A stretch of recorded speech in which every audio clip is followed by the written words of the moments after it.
All right, y'all. We are back. So come on in to another episode of the Florida Hockey Bros. My name is David. I'm joined by my brother Daryl, as we do every week, at least twice a week. Um, and yeah, today we got a nice little episode for you guys. We are going to be talking Panthers hockey.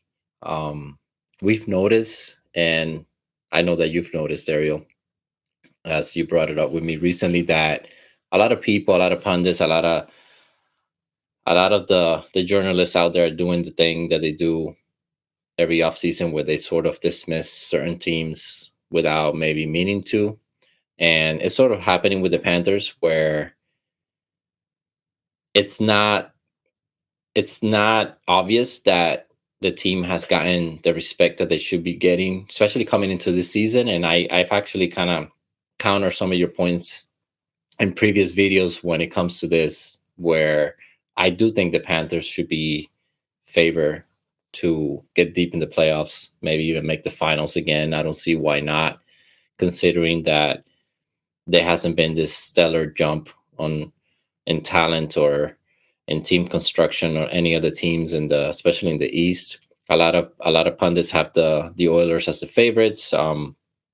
You can throw in the Stars, the Avalanche, whatever, the Lightning making a comeback, the Bruins, the Leafs, because they got the secret weapon. It's Stolarz and Wall now. Um, so let's start there, man. Why do you think that this keeps happening? Is it just the fact that it's a team like the Panthers? I mean, I feel like with Vegas it was very similar in that it's there's a team that you respect, but to say that the Panthers have gotten worse or whatever, it's a bit strange considering you basically have the same team, just the bottom three maybe or four are different. I think it's just the lack of star power. I mean, to me, that's just the main reason. It's a market and all that, but I would say that But even that's a good point. even the Lightning, because of Stamkos and Kucherov, I think were always seen as and point to an extent. And Hetman, I don't know. There was just perception of these guys are Hall of Famers and blah blah blah. And I think with the Panthers, like Barkov just seemed to get his actual respect to the level of the kind of player he is this year. Kachuk kind of had a down year in terms of point production, so he was less of a storyline in the playoffs. And I think Kachuk, even though a lot of people know he's a great player, doesn't get put in the same category as some of the other stars because he's not that kind of a flashy star. Um, and Forsling again, kind of coming on party, but we don't have a star defenseman like Ed Black. It wasn't really that. So yeah, it's a team that outside of Bobrovsky, maybe to an extent, doesn't really has those kinds of stars. And I do think that in sports in general and in hockey, when you have stars that people revere, regardless of whether they root for your team or not, there's more of a tendency to respect the team. Like look at the Devils. Everybody's high on them again. Everybody has them winning the division. Some people still has them as cup contenders. People thought that they would win the cup last year. A lot of people picked them just because they Yeah. had one great season and they got kicked out in the second round in 5 games. They haven't earned anything yet, but everybody's projecting up because of all the young talent. But it's flashy talent. They haven't proven they can win in the playoffs consistently. And so that's how we project. It's the stars, is a star quality, people projecting up. And then with the Panthers, no one's necessarily projecting up. There's respect, I think, like a healthy amount of respect. People finally has come around to the sense that Maurice and this team are legit and hard. Whether you want to like them or not, they're hard to beat. I think no one would deny that.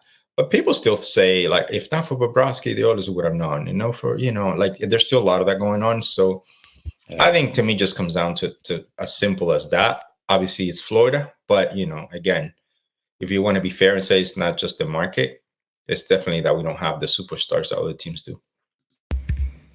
Yeah, it's definitely the star power thing is curious because I think it happened to Tampa where people would focus more on Vasilevsky and just their identity as a team, being very physical, strong on the goaltending, the defense. Um, And you could also say that Kucherov, it might sound crazy, but I'm not saying he's underrated, but you could say that if you were a Tampa fan, just because he's been like top 3 in the league the last few years.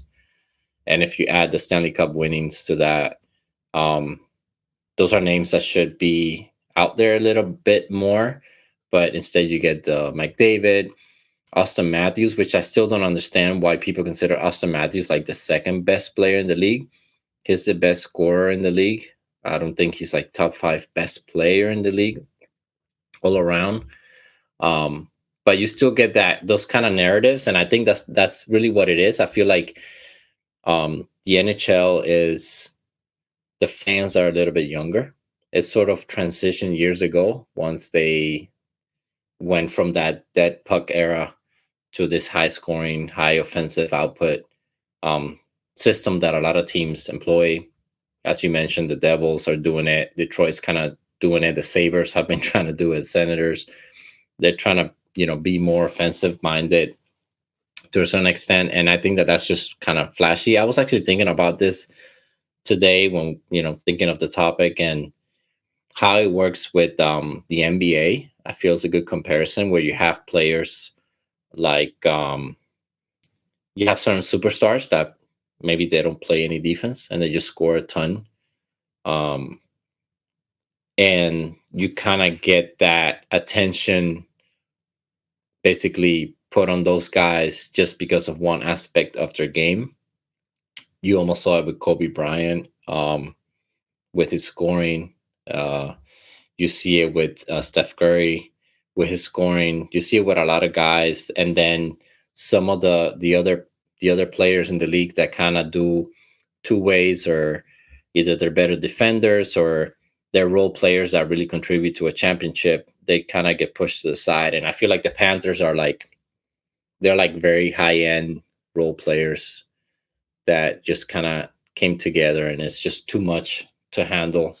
I kind of feel like last playoffs the Panthers put it all together, and I don't think it's going to be that easy to just knock them off of it. Um, I was curious about what you think about if you listen to the last podcast with Steve Dangle. They actually spoke about the Panthers not caring about winning the division and all that stuff in a positive way. I understand where they were coming from. Steve Dangle also mentioned fatigue, which is kind of weird because I don't think the Panthers were that physical in every single game this past off season. So I don't know what you think about that when it comes to fatigue. The excuse last year was that Montour and Ekblad were injured, so they were going to fall off and they weren't even going to make the playoffs.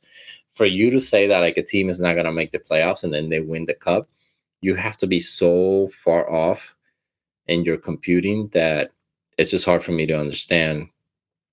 So I don't know what you think about that. Like, what are the actual factors that could bring a team down after they win a cup or push them back a little bit? Is it really fatigue? Is it just being complacent to the fact that you just won a cup? But I feel like all those things are kind of getting missed in this whole conversation. It's really hard to win year over year, no matter whether you won the year before or not. So I think that's the biggest factor at the end of the day. It could go either way in a lot of different directions based on health, based on performance, based on where the players are at. So I don't know that you can always point to one or two things, and it depends on the team. Some teams get older all of a sudden, so some teams get injured. Some teams have been lucky, and then all of a sudden don't have that luck. Sometimes the goalie was hot, sometimes it isn't. I think teams shouldn't break their their minds like trying to figure it out year over year. You try to prepare for that year the best you can with what you have. And the GM, their job is to project forward. How do you keep the team competitive? I think for the Panthers, there's enough turnover in the last 2 years. I think first of all, to have some fresher players. Not everybody's been through the 2 runs. Gudas and Mahura played every single playoff game the first run to the finals, and they were not part of the team last year. Kulikov has only been with the team that 1 year to the finals, and the same with Rodriguez. Yeah. Also, quite frankly, Ekblad and Barkov and Bennett have missed a lot of games in the regular season. They've had time to heal. They have been able to rest. Yeah. Um, it's not like every guy playing in every series. And Bobrovsky's the one guy you could say it's probably a bit more stretched. Um, but I would say that there's enough turnover, and I'm with you. This last run was not as physical on the Panthers. There was a lot more rest in between games, and the Panthers didn't seem. I mean, I don't think there were any big injuries coming out of the finals for the Panthers. So it seems to me like all the guys were healthy. And as long as they have enough time to recover, to mentally step away and celebrate, the other thing you can point to is motivation. But I think that only comes down to the individual leaders on the team and how many new players you can bring in who are still hungry enough to push to win again. So when you have these kinds of windows, you may not win every year, but you're trying to win more than one. So you just can predict what that's going to look like. I guess for me, I think the Panthers, and I am a proponent of someone who says that I don't think the Panthers are going to win the division, and I don't even think that the Panthers are going to win the cup this year.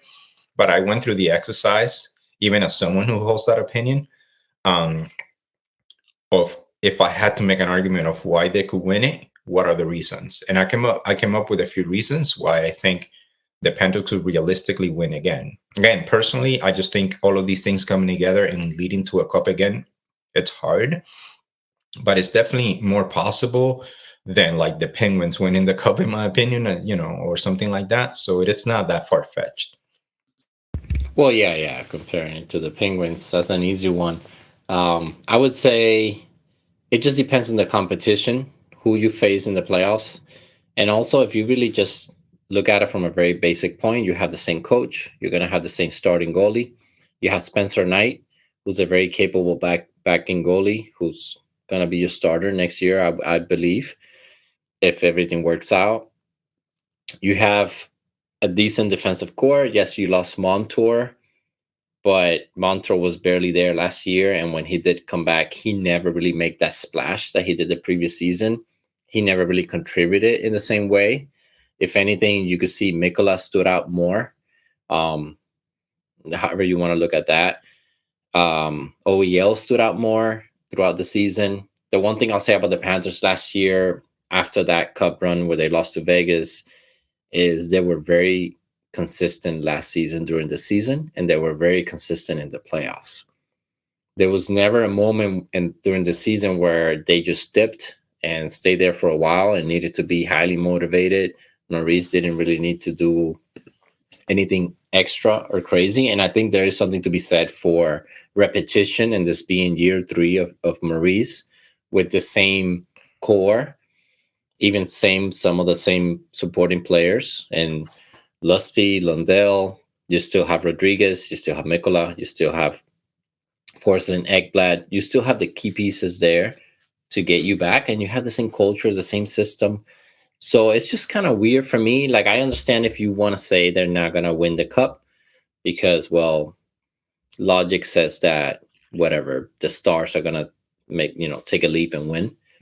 But to just kind of do the thing again of dismissing them or not even putting them in the conversation, it's just a little weird to me.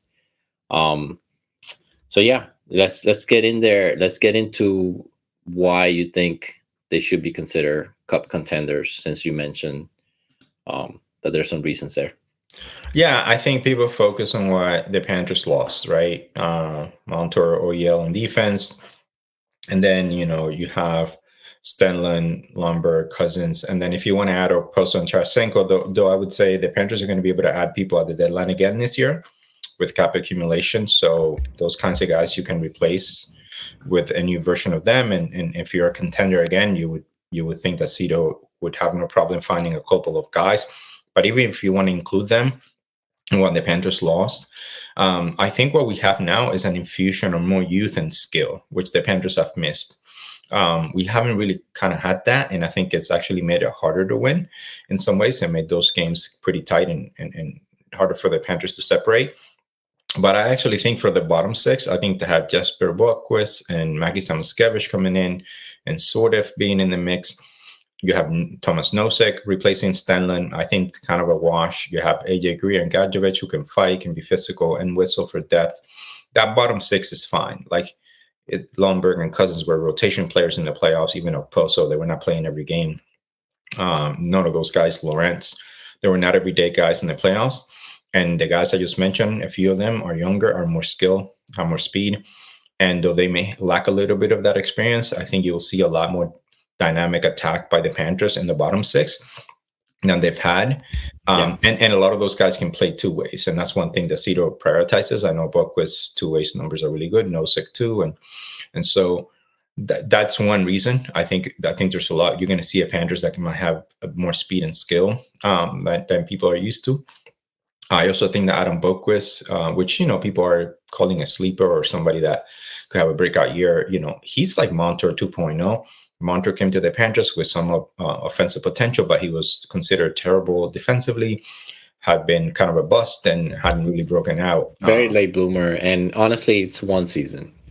Yeah, and he was, and Boquist is still very young, and a top 10 pick, and has tons of skill. I think he does have the chance to break out. He's been on pace for like 17 goals in the past and 40 points. I think if he can stay healthy and play in a system like the Panthers, I think he can get the most. The Panthers can get the most out of him.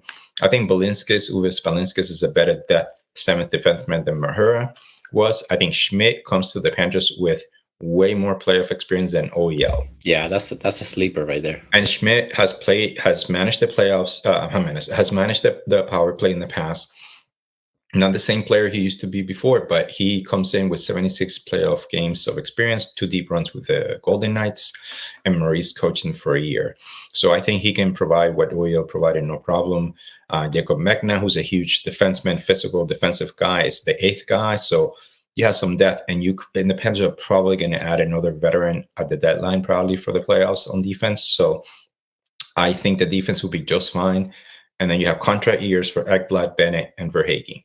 And I think they're going to be incredibly motivated to show out. And you've made the point that they probably won't get traded at the deadline if the Panthers are making another run. Even if we're going to lose them, you can always use that cap and sign people. I don't think Cedos is interested in getting, picks at this point. And Kachuk had a down year offensively, man. I think he can rebound, including in the playoffs. He did not have the best playoffs. He had a very good playoffs, underrated playoffs, but definitely the finals, he was not good offensively. And he can bounce back. I think he was not as healthy last year. So I think that all of that, I think you start to combine that. I think the Panthers are going to feel a little bit refreshed, a little bit younger, more energy, more speed. And then the last X factor is Spencer Knight coming back. I know Stolarz was great, as a backup, but he did not play a lot last year. I think Bob carried a lot of the weight. He's getting older. Spencer Knight's going to carry more games in the regular season. It's going to give Bob a break, let him rest a lot more. And if Knight has to play in the playoffs, he's already done that in the past. He played a full AHL season. I think he was a top 5 in games played in the AHL last season and had 5 shutouts, which I think was 3rd in the AHL. So he had a really good season. He's healthy. He's mentally ready. Shown that he can carry the load. He's still young, and I think he can come in. And the 2 playoff games he played against Tampa 2 years ago in that first round that we lost in 6 games, he had a .933 save percentage. Knight did against the Lightning. So he can start in the playoffs if you need him to. So I think the Panthers are in a really nice kind of refresh position to try to win. And I think for some of these guys, they might know that it's the last hurrah. It could be Ekblad, it could be Ben, it could be Verhaeghe. Some of these guys are not going to be able to stay because there's not enough money. So I could see those guys plus the new people coming in. And I love the balance. There's youth and speed and also a lot of veterans. Cito's very intentional about who he brings in. So, Schmidt, it's a really funny guy, great guy for the locker room. Thomas Nosek has played with the Bruins and is a great veteran.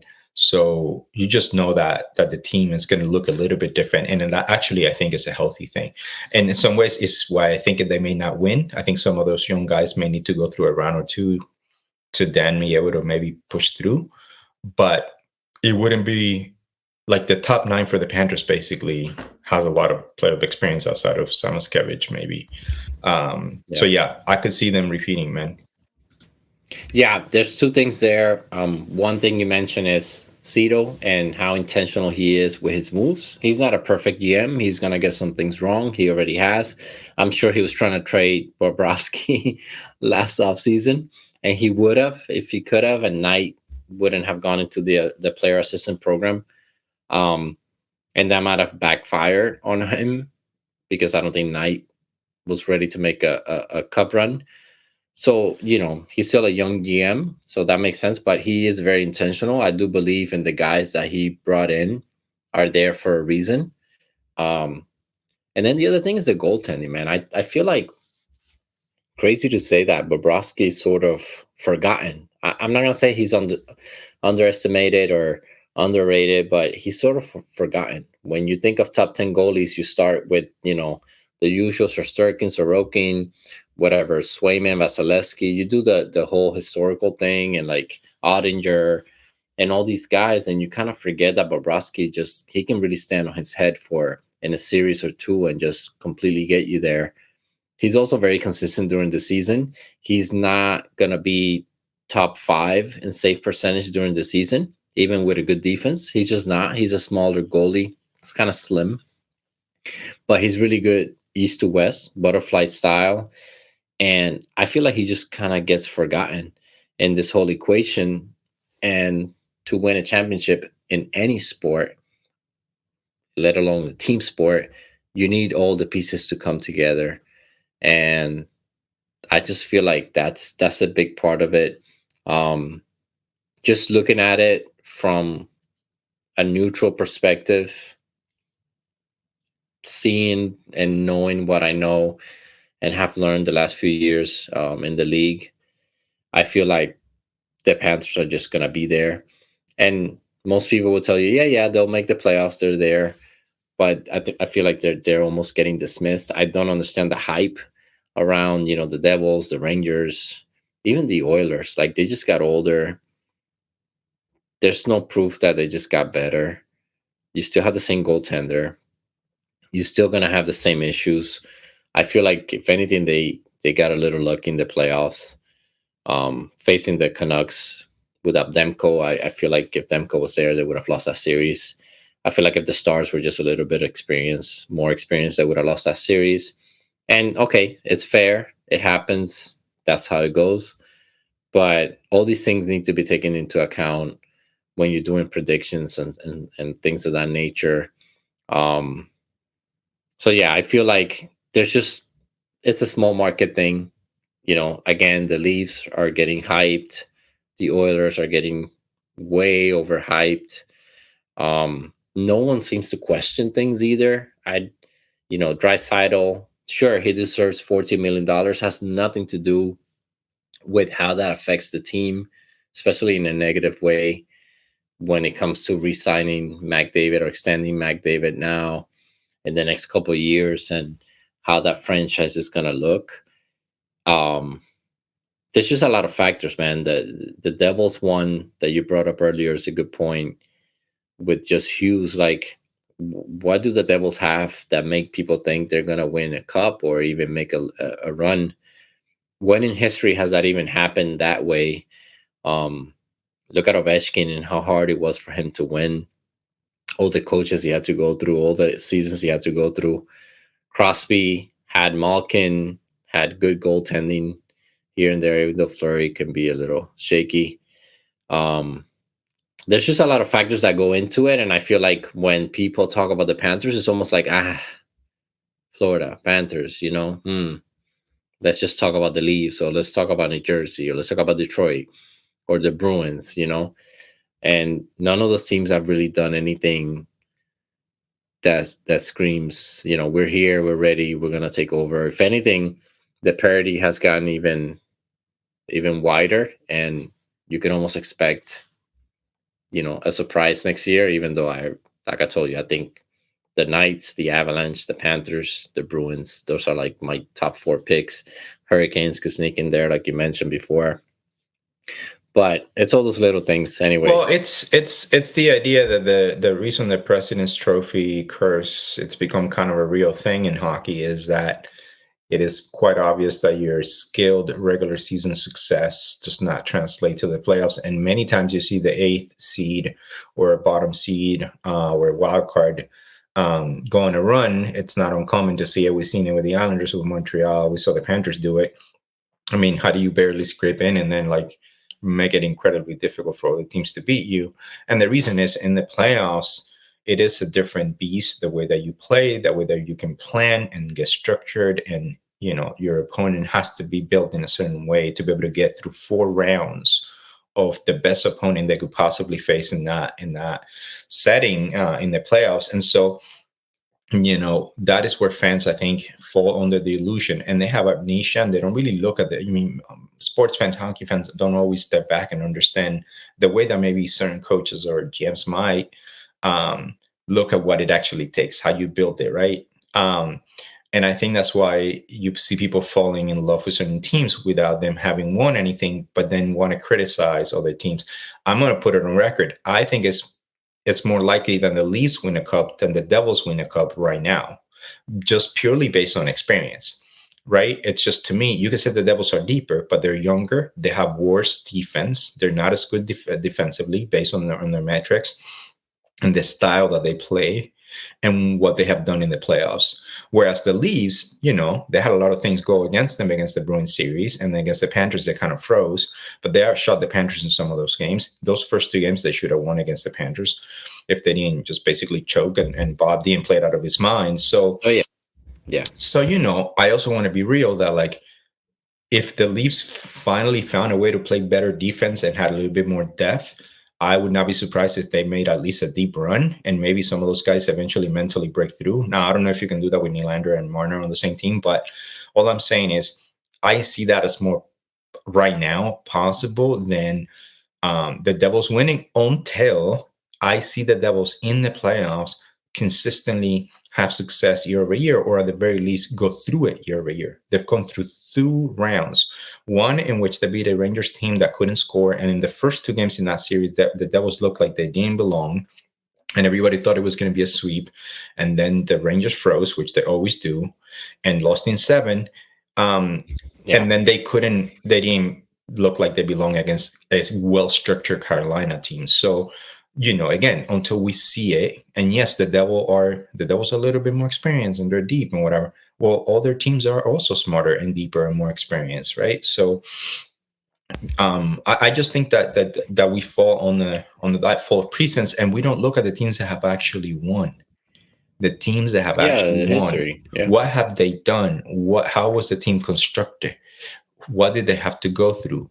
The Chicago Blackhawks went to a conference finals the years before they won. They were building up to that experience. They had some veterans on the team to help the young guys.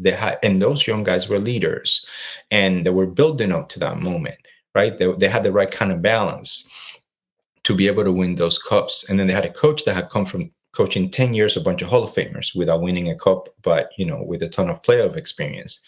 So all those ingredients come together, with a team that's well constructed and has the right kind of skill, the right kind of leadership, the right kind of physicality. And all of a sudden, you're able to win those cups. The Penguins, most years they didn't win with Crosby, right? They won, but they didn't win every year because it's incredibly hard. Even when you have 2 guys taking a pay cut who are like Hall of Famers, old-time players, with Letang in there and Fleury as a goalie, like, that is how hard it is, right? Like you said, Ovechkin and the Capitals, they were loaded for years and they couldn't get past the second round. So that's what it looks like. That's what it takes. And to me, in the modern hockey today, it's less about the flashy star and it's more about the balance, the depth, and how you play in the playoffs. So I think that's why the Panthers sometimes don't get that respect, because people are ignoring the fact that the Panthers and even Vegas and some of these other teams are constructed in a way that's more inclined to win in the playoffs. yeah. And it's just not sexy, right? That's what it is. It's not sexy, man. It's ugly. It's boring, like Rangers. I mean, it's not boring. I mean, I do think that. I mean, I have Oh, to say, like of course. Sam McKee said, I watched the Panthers for a while last season, and it's some fun. It's fun hockey, and it is fun Yeah. because they come at you in waves. And it's funny. Somebody shared in the last 3 seasons the teams that have scored the most goals in the league. You know where the Panthers rank? Yeah, they're like top 5. Yeah. Second after who was it? Was it? Oh man, I'm blanking now. It was the Avalanche. No, the Oilers, I think, might have been the Oilers, the Panthers, and then you have the Leafs in there, and Dallas and the Avalanche, the teams you expect. But the Panthers, defensive, physical, they're second in goal score the last 3 seasons on them. Two of them on their movies. So yeah, the Panthers can score. It just looks and feels different because the Panthers play in a way in the regular season that it's a lot closer to the way that they play in the playoffs. Exactly. That was my point. In the playoffs, you can see it. You could see it in that Rangers series, and you could see it in the Oilers series where they won those games. It's such a like Tampa Bay Lightning style, in that it just takes a period. It takes the Panthers a period of scoring, where they score a goal in the first, maybe two in the second, and that's it. That's all it takes. They'll shut you down in the third. So all those little details, I'm just curious as to why GMs don't look at that, because where are you going to learn? There's not a book that you can open as a GM and say, "Oh, here's the secret." Page 27, get Austin Matthews. Like, that's not how it works. But if you look at the history, especially recent history, go back 10 years, let's say, and you're going to see sort of a trend. And then there's going to be a couple of exceptions with Columbus getting to the finals and, whatever, getting swept by Tampa. But they have Bobrovsky, and then you have the Blues, which we were talking about yesterday, hilariously like stacked. Berube had a stacked team. That's something we can talk about. And but if you look at the trends, this is what it is. It's not a fluke that the Panthers went from President's Trophy with a different coach to then a different coach during that season to then Maurice, a completely different coach, where the offense just kind of took a step back, even though they tried to adjust. Maurice mentioned that they tried to adjust halfway through the season because they realized things weren't working on the offensive side. To then last year, where they were, in my opinion, one of the most consistent teams the whole year, if not like the most consistent team in the whole year. They had several 5-game winning streaks, a couple of losing streaks, nothing crazy, but they were just consistently good, disciplined. They knew their style, they understood their roles. It takes so much to win that I find it weird that other DMs don't replicate that. And then even beyond that, you look at the Oilers, you look at the Leafs, you look at these teams that are so important to the league for them to be successful because they're bringing a lot of fans and attention. And they seem to have like the dumbest GMs, like the dumbest people are running and constructing the team. And it kind of, if us as fans, if me, I'm a dumb, if me as a fan can learn in the last 3 years just from watching the games, listening to you, and I understand now what it kind of takes to win. How can a GM that's your job? Your job and your role is to study these things to know how to go from there. Like, where did Zito learn how to be what he is? It's not like he was, in Pittsburgh learning from Crosby and Malkin and what the guys is. He wasn't. He was an assistant GM for a long time, and he just common sense, man. Just use your smart. So anyway, all that to say that the Panthers are being overlooked. They're gonna win the cup. They're gonna win it in 5 games No, bro, that's not what we're against talking about. the Colorado Avalanche. And if the Oilers do make the final for whatever reason, Jesus the Christ. Panthers are gonna sweep them. Oh my God. All right, You ruined this whole I thing. have spoken. This is why you can be serious. But no, yeah, I think at the end of the day, that's what it is, man. And it's just trying to understand a little bit more of the nuances and not just looking at the surface. Like, I mean, we'll end there, like the Berube thing. It may or may not work out with Toronto, but the things that fans need to understand is that the coaches by themselves. When I looked at Maurice coming to the Panthers, what I saw when I went back and I looked at everything, and you and I talked about it, and I'll tell you why I thought it was a great hire. I felt like he had overachieved with his teams based on the rosters that he had, the situations that he was in, compared to the competition, compared to everything else. And I thought that he actually had achieved more than other coaches in much better situations had, who got a lot more respect, like Barry Trotz and stuff like that. So when you combine that with the talent that the Panthers had and the structure that the Panthers had and what he brought in, then of course you saw the success, right? Like, so to me, I was looking at the whole perspective, and just the way that he even talked in the press conference about what he was trying to do. I could see that he understood what he was trying to do. With Berube, the Blues teams that he had, people forget that in 2019 when he won, he had Ryan O'Reilly, captain, leader, Jaden Schwartz, one of the main guys for the Kraken, Petrangelo, I know the guy who's captain material, one of the best defensemen in the league, and he was only 28, O'Reilly 27, Schwartz 26, Tarasenko 27, prime. David Perron was only 30 then. Tyler Bosak, Braden Shen, Colton Parayko, Sundquist, Vince Dunn, the young Vince Dunn, very talented defenseman. Pat Maroon, a veteran champ. Joel Edmondson, when he was young, veteran Jay Bowmister. Ivan Barbashev, Robert Thomas, who I think is now the captain.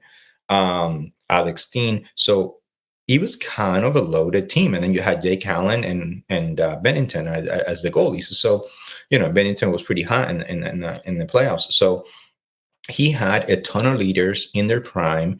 He had depth, and he was still a surprise. People didn't necessarily expect him to win, but he had a lot of things that maybe the Leafs don't have, the kind of physicality, the kind of leadership.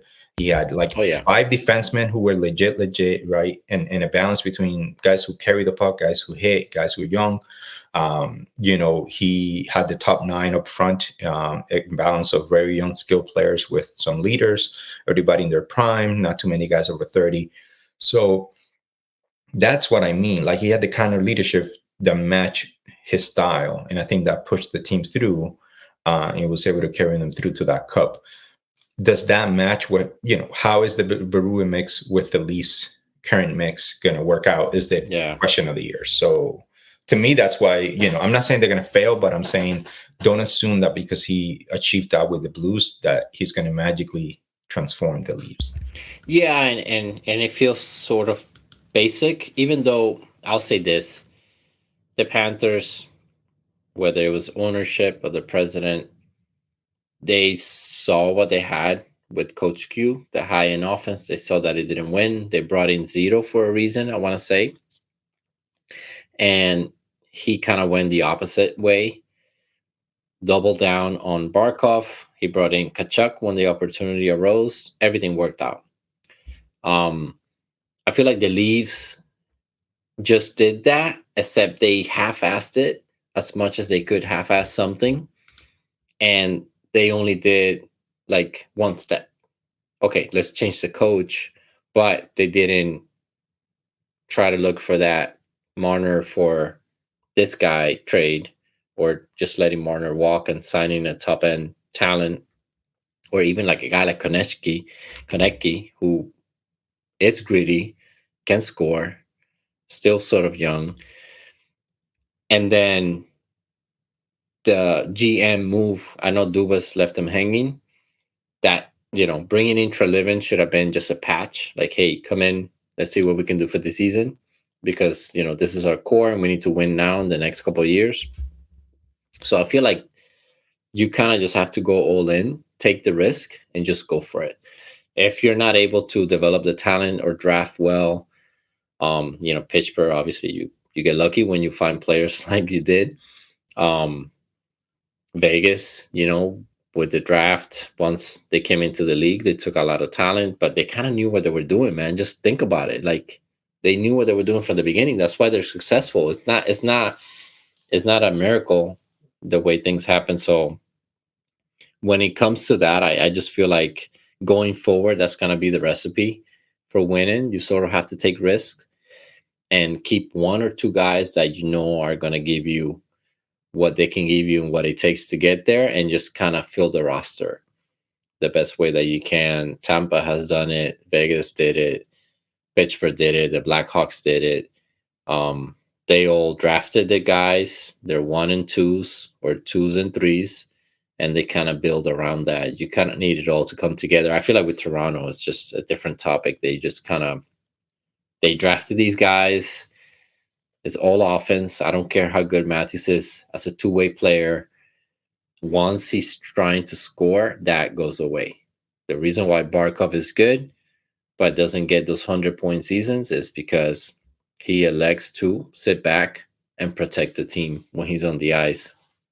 If Matthews does that, maybe they win a couple more games in the playoffs. Maybe they make a run if everybody follows suit. But when you have Matthews, Marner, and to me, Nylander is just a waste. Like, it's just a waste on any team, um, especially for that money. You're kind of wasting your time. But yeah, I'll leave it at that.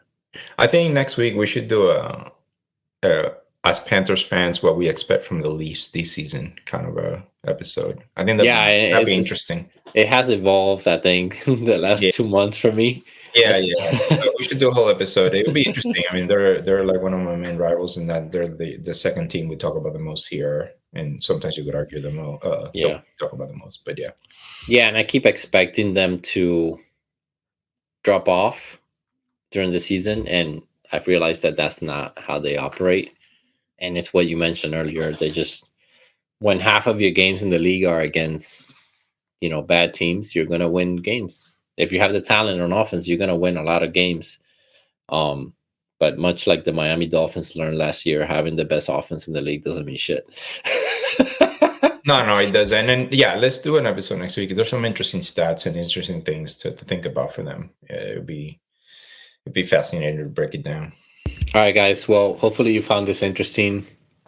Feel free to comment if you agree or disagree with any of our opinions. That's all they really are, and just our perspective as a Panthers fan. We'll keep coming out with videos in the coming weeks, all the way through the season and the playoffs. We do have some things going on. We have a lot going on in our personal lives. I have a baby coming in about a month, so that's going to change some of the dynamic on the episodes, but we'll keep it going. We'll still put out content on a weekly basis, one way or the other. My brother's going to take care of that. Please follow us on Instagram, Florida Hockey Bros _podcast, right? Yeah, it should be easy. Just Florida Hockey Bros is going to show up. Yeah, just do that. My brother's posting clips, some reels, and just having fun with the comments. Yeah, interacting with other fans. Content. So if you do want to interact with us on a more personal basis, that's the one way to do it. Otherwise, just leave us a comment, a thumbs up, a subscription, and we'll be back in the coming days. Thank you for watching. Peace.